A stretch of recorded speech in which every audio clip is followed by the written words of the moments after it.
ঘরের কোণে ঠিক এভাবে রাখুন ময়ূরের পালক। চুম্বকের মতন টাকা টানবে, আপনার জীবনের মোড় ঘুরে যাবে। রাহু দশা পর্যন্ত কুণ্ডলী থেকে বিদায় নেবে, কোনো কিছুই আপনার জীবনে বাধা হয়ে দাঁড়াবে না। দেখুন কিভাবে রাখবেন ময়ূরের পালক। ময়ূরের পালক বাড়িতে রাখলে ঘরের সৌন্দর্য বৃদ্ধি পায়। প্রায় অনেকের বাড়িতেই ছোট্ট জিনিসটি থাকে। পৌরাণিক কাহিনী অনুসারে দেবতাদের অত্যন্ত প্রিয় হচ্ছে এই পালক। দেবতারা এটিকে নিজের ভূষণের অন্যতম অঙ্গ হিসেবে মনে করেন।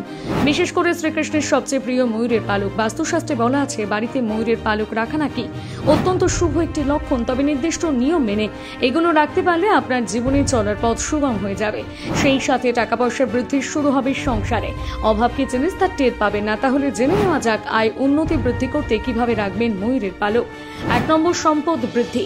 সম্পদ বৃদ্ধির ফলে ময়ূরের পালক বাড়িতে রাখা ইতিবাচক ফল। বাস্তুশাস্ত্র অনুসারে বাড়ির ঠিক পূর্ব দিকে ময়ূরের পালক রেখে দিন। এতে করে সংসারের আয় উন্নতি বৃদ্ধি পায়, এমনকি রোজগারের বিভিন্ন উৎস তৈরি হয়।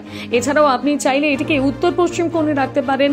এই দিকে রাখলে আপনার জীবনের সম্পদ বৃদ্ধি পেতে পারে, সেই সাথে নতুন সম্পত্তি কেনার সুযোগ আসে। পাশাপাশি আপনি অর্থ সঞ্চয় করতে পারবেন। 2 নম্বর রয়েছে ঘরের বিবাদ দূর করতে। হ্যাঁ, বাড়িতে নিত্যদিন ঝামেলা লেগেই রয়েছে। পান থেকে চুন খসলে পরিবারে যে কারোর সাথে আপনার ঝামেলা লেগে যায়, তাহলে ভেবে নিন আপনাকে নেতিবাচক শক্তি গ্রাস করছে। এই শক্তি কাটাতে বাড়ির দেওয়ালের মধ্যবর্তী কোনো অংশ হোক কিংবা পূর্ব দিকে ময়ূরের পালক লাগাতে পারবেন। এর ফলে সমস্ত খারাপ শক্তি দূর হয়, সংসারের ঝামেলার অবসান ঘটে, এমনকি সুখ শান্তি ফিরে আসে। 3 নম্বরে রয়েছে দাম্পত্য জীবনে কলহ। প্রায় প্রতিটি দাম্পত্য জীবনে ওঠাপড়া লেগেই থাকে, কিছু কিছু ক্ষেত্রে তা মাত্রা ছাড়া হয়ে যায়। তাই দাম্পত্য জীবনের সুখ আনতে আপনাকে শোয়ার ঘরের দেওয়ালে একটি ময়ূরের পালক লাগিয়ে নিতে পারেন। বাস্তুশাস্ত্র অনুসারে এতে করে সুখের আগমন ঘটে, সেই সাথে স্বামী স্ত্রীর ভালোবাসা বৃদ্ধি পায়, সংসার থেকে অশান্তি দূর হয়। নবদম্পতিরা নিজেদের ঘরেই পালক এনে রাখুন। এতে করে জীবনের রোম্যান্স বজায় থাকবে, সম্পর্ক আরো গাঢ় হবে। 4 নম্বর, পড়াশোনার প্রতি মনোযোগ। সন্তানের পড়াশোনার প্রতি কোনো মনোযোগ নেই, তাহলে ময়ূরের পালক ঘরে রাখুন। বাস্তুশাস্ত্র অনুসারে ময়ূরের পালক মেধা বিকাশে উল্লেখযোগ্য ভূমিকা পালন করে।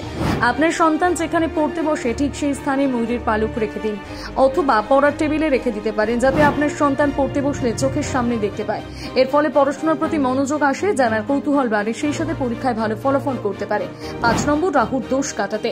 বাস্তুশাস্ত্র অনুসারে কারোর জন্মকুণ্ডলিতে রাহুর দোষ থাকলে ময়ূরের পালক কাজে লাগান। এর জন্য ঘরের উত্তর পশ্চিম কোণে ময়ূরের পালক রাখতে হবে।